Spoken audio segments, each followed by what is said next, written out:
What's a myth in the industry from your experience that a lot of people just get wrong?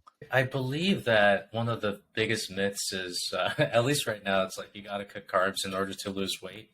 That's a huge one that's going around. The keto diet is all the rage. And I do believe that for some people, they may have sensitivities to certain carbs, and that's fine. But with every single client, 100% of the clients that I've had, we've all lost weight with carbs while eating carbs and have done so very happily as a result.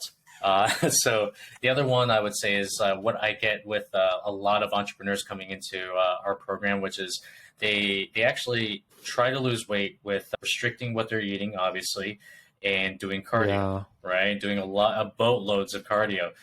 And I actually get none of my clients to do cardio. I actually get them to just like do, walks, pretty much like get maybe like 8,000 steps a day. I don't get them to do any cardio whatsoever.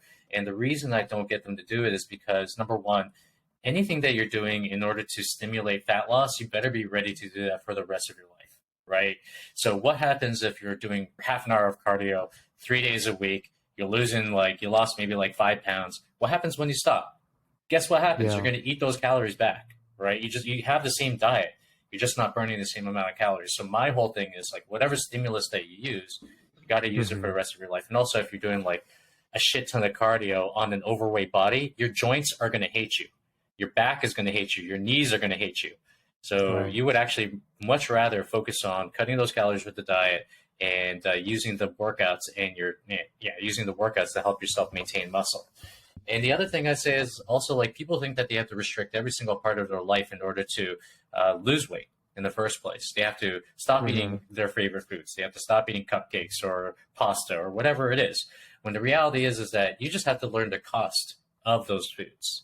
And I say cost in terms of two things. One is like the caloric and macronutrient cost of it. How often do we actually eat an apple, not necessarily knowing how many calories are in it, but we go into let's just say the CVS and we're like, yeah, of course, toilet paper is supposed to be $6, right? Like in our brains, we know the cost of toilet paper, but we don't know the cost of an apple. That's preposterous to me. The second thing that we have to know is how does it make you feel after you're eating it, right? Does it make you feel more hungrier? Does it make you feel satiated? These are the types of things that we have to know now, especially with living the lives that we are in the modern society, especially if we have a job that is very much information related rather than manual labor related. And those would be probably like the top things I see as myths.